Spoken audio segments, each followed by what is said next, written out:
하나님의 말씀은 창세기 4장 13절에서 15절의 말씀입니다. 가인이 여호와께 고하되 내 죄벌이 너무 중하여 견딜 수 없나이다. 주께서 오늘 이 지면에서 나를 쫓아내시온즉 내가 주의 낯을 배웁지 못하리니 내가 땅에서 피하며 유리하는 자가 될지라. 물론 나를 만나는 자가 나를 죽이겠나이다. 다 같이 읽으시겠습니다. 여호와께서 그에게 이르시되 그렇지 않다. 가인을 죽이는 자는 벌을 7배나 받으리라 하시고 가인에게 표를 주사 만나는 누구에든지 죽임을 면케하시니라. 아멘. 할렐루야. 속에 평강의 복을 기원하는 마음으로 샬롬 인사 나누시기 바랍니다. 샬롬. 샬롬. 오늘도 토요 새벽 기도에 잘 나오셨습니다. 메모리얼 데이가 낀 롱 위켄드임에도 불구하고 토요 새벽 기도에 잘 나오셨습니다. 날씨가 이제 5월 말에 다다르고 있는데도 여전히 좀 쌀쌀하죠. 우리 친교부에서 따뜻한 국밥을 준비했으니 여러분 모두 새벽 예배 후에 또 개인 기도 후에 오셔서 따뜻한 국밥 드시고 돌아가시기를 바랍니다. 내일이 주일입니다. 내일을 준비하는 오늘이 되시기를 바랍니다. 우리가 새벽 시간에 창세기 말씀을 상고해 나가고 있는데 가인과 아벨의 사건이 창세기 4장에 나오죠.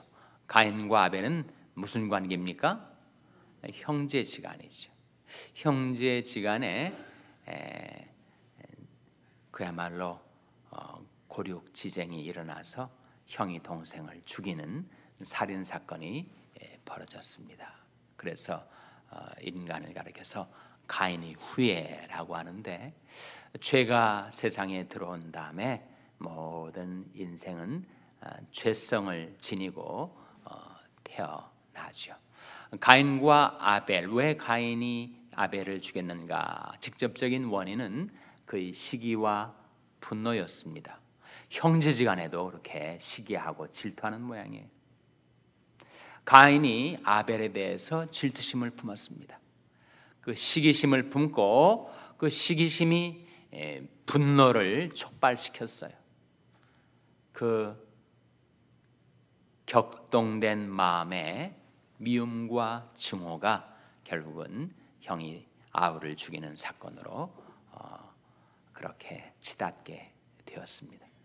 하나님께서 그 가인에 대해서 오늘 말씀을 하시는데, 그것은 하나님의 사랑과 공의, 인자와 어미, 은혜와 진리에 따른 말씀이죠. 하나님의 양대 속성 중에 사랑과 공의가 있습니다. 하나님의 사랑과 공의가 성육신하여 나타난 것이 우리 주 예수 그리스도 안에 있었던 충만한 두 가지. 우리 주님께 무엇이 충만했다고요? 두 가지? 말씀이 육신이 되어 우리 가운데 거하심에 우리가 그 영광을 보니 아버지 독생자의 영광이요 무엇과 무엇이 충만하더라 그랬습니까? 은혜와 진리가 충만하더라. 하나님의 사랑이 우리에게 값없이 주어지는 것이 은혜고, 하나님의 공의가 나타날 때 그것이 진리로 우리에게 임하게 되는 거죠. 다른 말로 로마서 11장 22절에 나온 말씀인데, 하나님에게는 인자와 어미가 있다, 그런 말씀이 나와요. 그러니까 하나님의 인자심도 있고 어미하심도 있는데, 우리가 죄를 범하면 하나님의 어미하심이 우리를 다루시게 되죠. 그러나 우리가 회개하고 돌이키면 하나님이 인자하심으로 우리를 받아주십니다. 그것이 사건적으로 오늘 주어진 말씀입니다. 오늘 본 말씀에 보시면 가인이 하나님 앞에 투정을 부리듯이 원망하듯이 13절에 이런 이야기를 합니다. 가인이 여호와께 고하되 내 죄벌이 너무 중하여 견딜 수 없나이다. 가인에게 내리신 죄벌이 무엇이었는가? 11절 12절에 나오지 않습니까? 바로 그 앞구절 창세기 4장 11절 12절에 보시면 땅이 그 입을 벌려 내 손에서부터 내 아우의 피를 받았은즉 내가 땅에서 저주를 받으리니 내가 밭가라도 땅이 다시는 그 효력을 내게 주지 아니할 것이요 너는 땅에서 피하며 유리하는 자가 되리라. 저주받은 인생처럼 무엇을 해도 결과가 나오질 않는 거예요. 생산적인 인생을 살 수가 없는 것입니다. 우리가 일한 대로 먹고 살 수 있는 것, 그것이 평범한 것 같지만 그것을 복이라고 성경은 말합니다. 여호와를 경외하며 그 도에 행하는 자마다 복이 있도다. 내가 내 손이 수고한 대로 먹을 것이라. 내가 복되고 형통하리로다. 내가 손이 수고한 대로 생산해내고 먹고 생계를 유지하며 살아갈 수 있다는 것이 평범한 것 같지만 그것은 하나님께 복을 받은 인생이 그렇게 살 수 있다는 거예요. 가인이 동생을 죽이는 중죄를 범했으니 마치 땅이 저주를 받은 것과 같아서 아무리 수고하고 경작을 하고 농사를 지어도 그렇게 먹고 사는 것도 힘들고 뿐만 아니라 그가 그 정죄감, 그 죄책감 그것에 내몰려서 도망자의 신세로 전락하게 된 거예요. 자기가 지었던 죄의 결과를 직면하고 회개하기보다는 통회하기보다는 지금 가인은 원망을 해대고 있습니다. 아니 이거 너무 심한 거 아닙니까? 제가 잘못을 저질렀다기로서니 이렇게까지 심한 징벌을 내리시는 것입니까? 잠언 19장 3절 말씀에 사람이 미련함으로 자기 길을 굽게 하고 마음으로 여호와를 원망하느니라 하는 말씀이 있는데 안타까운 것은 지금 이 지경에 이르렀어도 가인은 여전히 회개하지 않고 오히려 신세 한탄을 하듯이 하나님 앞에 불평하고 원망하고 있는 것입니다. 가인이 여호와께 고하되 내 벌이 너무 중하여 견딜 수 없나이다. 14절에 보시면 주께서 오늘 이 지면에서 나를 쫓아내시온즉 내가 주의 낯을 배웁지 못하리니 내가 땅에서 피하며 유리하는 자가 될지라. 물론 나를 만나는 자가 나를 죽이나이다. 도망자가 되어서 죽음의 공포에 내몰리게 된 것입니다. 물론 나를 만나는 자가 나를 죽이나이다. 그때 하나님이 하신 말씀이 15절에 나오죠. 15절 말씀 같이 읽겠습니다. 시작. 여호와께서 그에게 이르시되 그렇지 않다. 가인을 죽이는 자는 벌을 7배나 받으리라 하시고 가인에게 표를 주사 만나는 누구에게든지 죽임을 면케 하시니라. 이 말씀을 대할 때 특별히 창세기 앞장 1장, 2장, 3장, 4장 창세기의 첫 장들을 대할 때 사람들이 자연스럽게 갖게 되는 질문이 있어요. 호기심이 있죠. 아니 지금 아담과 하와 부부 사이에서 가인과 아벨 형제가 태어났는데 그런데 지금 가인을 죽이려 하는 사람들이 있다니 그 사람들은 도대체 어디서 생겨난 것인가? 어디 갑자기 지구상에서 외계인이 나타나가지고 가인을 습격한다는 말인가? 이 사람들은 어떤 사람들입니까? 그런 질문을 갖고 또 그 호기심 속에서 여러 가지 가능한 추측을 합니다. 우리 성경을 이해할 때 성경이 존재했던 모든 인류의 그 모든 세세한 인생의 이야기들을 다 전하지 않아요. 만일 그렇게 한다면 성경책은 온 세상을 꽉 채우고도 모자랄 것입니다. 성경에 나온 이야기는 바로 하나님의 구원 이야기이기 때문에 그 성경의 목적, 그 성경의 취지에 따른 그 특정한 인물들과 특정한 사건들만을 기록을 하고 있다는 거예요. 오늘날 70억이 넘는 그 모든 사람들의 라이프 스토리를 다 기록을 한다면 온 세상도 그 책들을 다 담아낼 수가 없지 않겠어요? 마찬가지로 성경에 많은 사람들이 그 많은 이야기들이 있지만 하나님의 구원 이야기에 필요한 부분의 핵심들을 성경은 골라 보여주고 있는 것입니다. 그래서 아담과 하와를 통해서 인류가 생육하고 번성하고 그리고 땅에 많아지게 되었을 때 다른 많은 사람들의 이야기를 성경은 기록하지 않아요. 얼마만큼의 세월이 흘렀는지, 얼마만큼의 아담과 하와의 후예들이 이 세상에 번식했는지 그것은 우리가 알 수가 없지만 그 아담의 후예들 가운데 바로 이 불행한 죄가 결정적으로 드러난 가인과 아벨의 살인사건, 거기에 포커스를 맞춰서 성경은 지금 증거를 하고 있는 것입니다. 그렇기 때문에 지금 이 가인의 생명을 위협하는 이 사람들, 그 사람들 역시 이 지구상에 생활하고 퍼져나가고 있었던 아담과 하와의 후예들일 것입니다.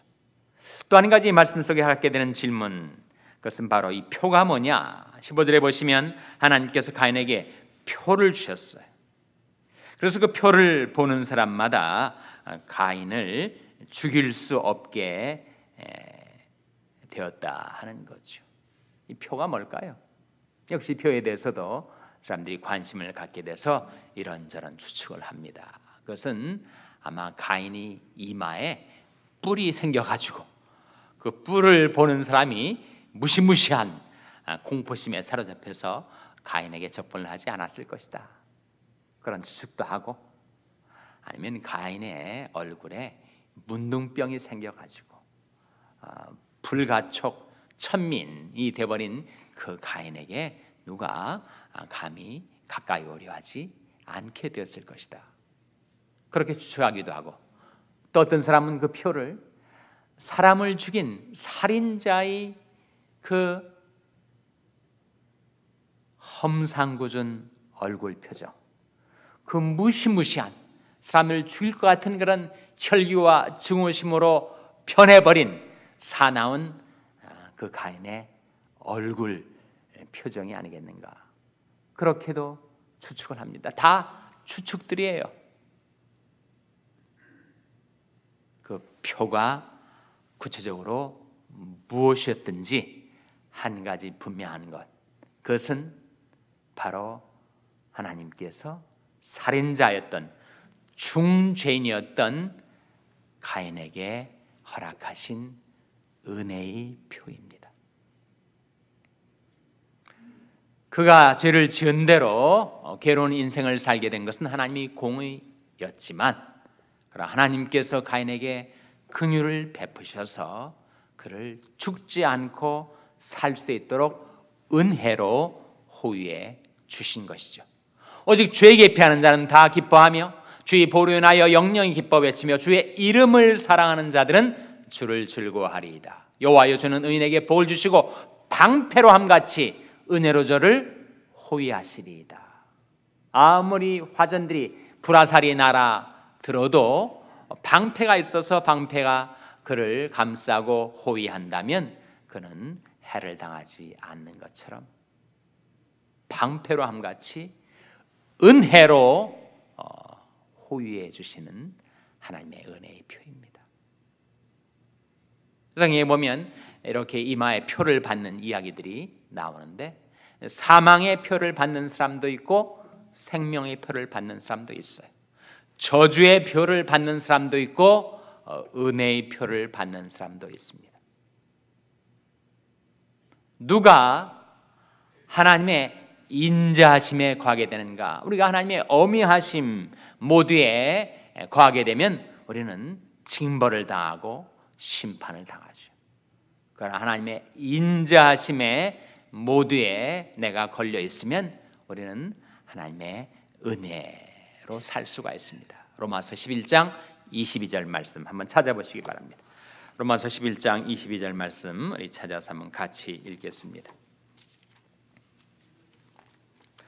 로마서 11장 22절 말씀 우리 찾아서 같이 읽겠습니다. 신약성경 254면입니다. 신약성경 254면. 로마서 11장 22절 말씀 같이 읽겠습니다. 시작. 그러므로 하나님의 인자와 어미를 보라. 넘어지는 자들에게는 어미가 있으니 너희가 만일 하나님의 인자에 과하면 그 인자가 너에게 있으리라. 그렇지 않으면 너도 지키는 바 되리라. 여기에 그러므로 하나님의 인자와 어미를 보라 하는 말씀이 나오죠. 하나님의 양대 속성 사랑과 공의가 나타날 때 사랑은 인자로, 그리고 공의는 뭐로 나타난다는 거예요? 어미로 나타난다. 하나님의 인자와 어미를 보라. 넘어지는 자들에게는 어미가 있다. 그러나 우리가 만일 하나님이 인자에 거하면 그 인자가 너에게 있으리라. 그렇게 인자에 거하지 않고 죄를 짓고 넘어지고 어미에 거하게 되면 우리는 찍히는 바 될 수밖에 없다는 거지. 그렇다면 하나님이 인자와 어미 가운데 내가 죄짓고 살아온 나의 소시적의 모든 허물과 죄악에도 불구하고 내가 하나님의 인자에 거할 수 있게 되는 길이 있다는 거예요. 그것이 사실 하나님께서 우리에게 인자를 오늘도 베푸시는 이유인데, 하나님의 인자하심이 우리에게 주어지는 목적, 그것이 무엇입니까? 하나님이 우리에게 인자하심을 베푸시는 목적은 바로 회개입니다. 회개. 우리를 돌이키시게 하기 위하여, 우리를 회개하고 살도록 하기 위하여 하나님 우리에게 인자하심을 베푸시고 우리의 삶을 인도해 주십니다. 로마서 2장 4절 말씀 펴보시기 바랍니다. 로마서 2장 4절에 바로 그 말씀이 나와 있습니다. 로마서 2장 4절 말씀은 신약성경 240면 로마서 2장 4절 말씀. 로마서 2장 4절 말씀 같이 읽겠습니다. 시작. 홍내가 하나님의 인자하심이 너를 인도하여 회개케 하심을 알지 못하여 그의 인자하심과 용납하심과 길이 참으심의 풍성함을 멸시하느뇨. 이 말씀 속에 홍내가 하나님이 인자하심이 너를 인도하여 무엇케 하신다고 하셨습니까? 회개케 하신다. 회개케 하신다. 하나님께서 지금도 그리고 오늘도 우리에게 그 인자하심을 베풀어 주시는 그 뜻은 우리로 하여금 그 인자하심을 힘입어 회개케 하기 위함인데, 죄인은 우리 인생은 그 하나님의 인자하심과 용납하심과 길이 참으심의 풍성함을 멸시하고 하나님께로 돌이키지 않고 산다는 거예요. 그것이 인간의 비극과 불행입니다. 하나님이 오늘도 우리에게 베푸신 그 인자하심을 힘입어서 우리는 담대하게 하나님께 돌이켜 회개하고 살 수가 있어요. 우리가 오늘 불렀던 찬송 331장에 보면 후렴가사에 내가 이제 내 집을 찾아왔다. 그러니 나를 받아주시고 맞아주시옵소서. 그런 기도가 나오는데, 거의 내 집이 무엇입니까? 우리 집이 뭐예요? 우리 집이 바로 하나님이 우리의 집이세요. 하나님이 우리의 이터널 홈입니다. 하나님이 우리의 영원한 집입니다. 하나님이 우리의 영원한 거처, 영원한 처소라고 했습니다. 주여, 주는 대대로 우리의 거처가 되셨나이다. 영원하신 하나님이 너희 처소가 되시니 하나님이 우리의 이터널 홈이에요. 내 지금까지 세상 속에서 방황하며 내 욕망대로 내 고집대로 살아왔을지라도 오늘도 이 아침에 우리를 부르셔서 그 인자하심을 베풀어 주시는 그 하나님의 뜻, 그것은 바로 하나님의 인자하심이 우리를 인도하여 회개케 하심인 줄 깨닫고 이 아침에 하나님께로 돌이켜 그 영원한 집을 찾아 나온 저와 여러분을 우리 하나님께서 받아주시고 맞아주시기를 주님의 이름으로 축원합니다. 기도하시겠습니다. 오늘 말씀 기억하며 하나님, 저희들이 회개하고 돌이켜오니 아버지 하나님의 인자하심으로 저희들을 받아주시고 맞아주시옵소서. 기도하시기 바랍니다. 우리 자녀들 위해서 기도할 때 하나님, 저희 자녀들이 세상 속에 방황할 때 하나님이 인자하심으로 그들을 인도하여 회개케 하여 주시옵소서. 기도하시기 바랍니다. 평생에 연약한 지체들을 위해서 기도해 주시기를 바랍니다. 하나님이 그들과 권능의 손으로 안수해 주시고 고쳐주시고 회복시켜 주시옵소서 위하여 기도해 주시기 바랍니다. 우리 샬롬교회를 위해서 기도할 때 하나님, 저희 샬롬교회가 돌이켜 하나님의 인자하심에 거하는 교회 되게 해주시고 아버지 하나님이 인자하심으로 저희들을 인도하셔서 날마다 회개하고 날마다 하나님 앞에 나오는 교회가 되게 해달라고 기도해 주시기 바랍니다. 여러분의 생업을 위해서 기도하시고 멕시코의 김용인 선교사님을 위해서 기도해 주시기 바랍니다. 교육관 건립을 위해서 기도해 주시기 바랍니다. 하나님이 아침에 하나님 앞에 돌이켜 나온 저희들에게 성령을 충만케 하여 주시옵소서. 이런 제목들로 우리 합심해서 기도하겠습니다.